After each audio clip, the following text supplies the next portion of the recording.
Бермудский треугольник. Бермудский треугольник находится в районе Саргассового моря, Атлантический океан, в котором якобы происходят таинственные исчезновения морских и воздушных судов и прочие аномальные явления.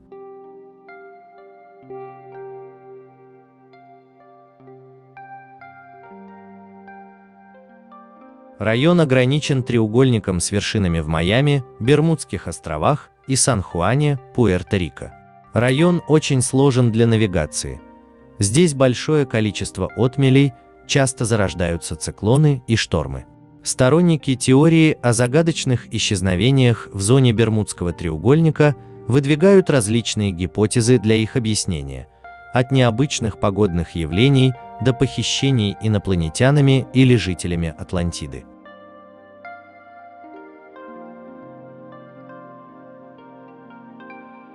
Скептики, однако, утверждают, что исчезновения судов в Бермудском треугольнике происходят не чаще, чем в других районах Мирового океана, и объясняются естественными причинами.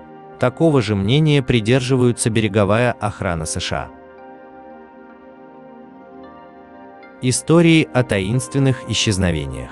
В этом районе мира впервые упомянул корреспондент Associated Press Эвард Ван Винкл Джонс. В 1951 году он назвал этот район «Морем дьявола». Само словосочетание «Бермудский треугольник» впервые употребил писатель Винсент Гаддис в 1964 году.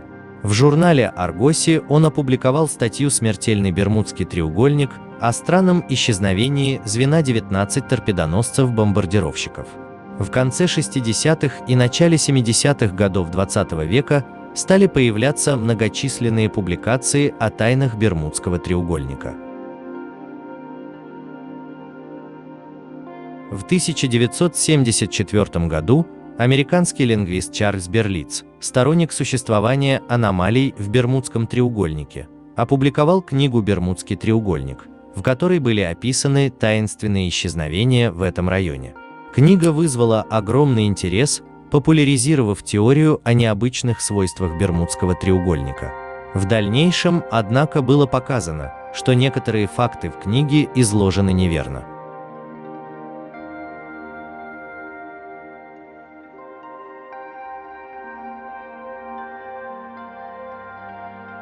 В 1975 году скептик-реалист Лоуренс Дэвид Куша опубликовал книгу «Бермудский треугольник. Мифы и реальность», в которой он доказывал, что ничего сверхъестественного и таинственного в этом районе не происходит. Эта книга основана на многолетних исследованиях документов и беседах с очевидцами, которые выявили многочисленные фактические ошибки и неточности в публикациях сторонников существования тайны Бермудского треугольника.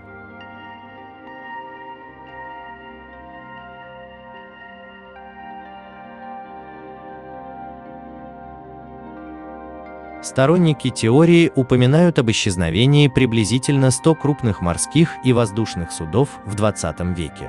Кроме исчезновений, сообщается об исправных судах, брошенных экипажем, и о других необычных явлениях, таких как мгновенные перемещения в пространстве, аномалии со временем. Лоуренс Куша и другие исследователи показали, что некоторые из этих случаев произошли за пределами Бермудского треугольника.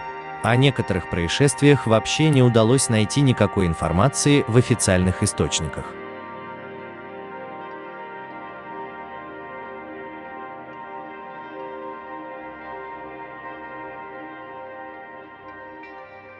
Наиболее известным случаем, упоминаемым в связи с Бермудским треугольником, является исчезновение звена из 5 бомбардировщиков-торпедоносцев типа Avenger. Эти самолеты 5 декабря 1945 года взлетели с базы военно-морских сил США в Форт Лодердейле и не вернулись. Их обломки не были найдены. Согласно Берлицу, эскадрилья, состоявшая из 14 опытных пилотов, по таинственным причинам исчезла во время обычного полета в ясную погоду над спокойным морем. Сообщается также, что в радиопереговорах с базой пилоты будто бы говорили о необъяснимых отказах навигационного оборудования и о необычных визуальных эффектах. Мы не можем определить направление, а океан выглядит не так, как обычно, мы опускаемся в белые воды. После исчезновения Авенджеров на их поиски были отправлены другие самолеты, и один из них, гидросамолет Мартин Маринер, тоже бесследно исчез.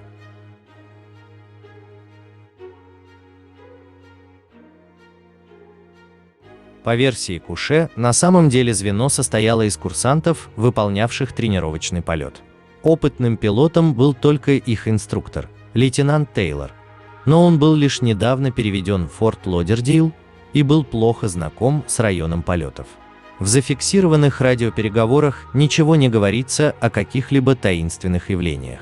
Лейтенант Тейлор сообщил, что он потерял ориентировку и у него отказали оба компаса. Пытаясь определить свое местоположение, он ошибочно решил, что звено находится над островами Флорида-Кис, южнее Флориды, поэтому ему предложили сориентироваться по Солнцу и лететь на север. Последующий анализ показал, что, возможно, на самом деле самолеты были значительно восточнее и, придерживаясь курса на север, двигались параллельно берегу.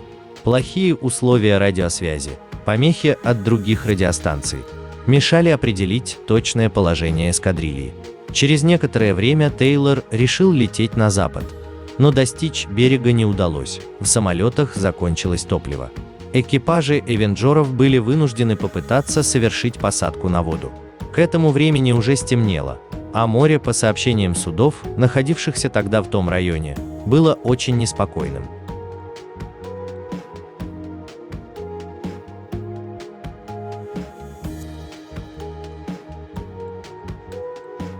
После того, как стало известно, что звено Тейлора заблудилось, на их поиски были отправлены другие самолеты, в их числе 2 Мартин Маринера.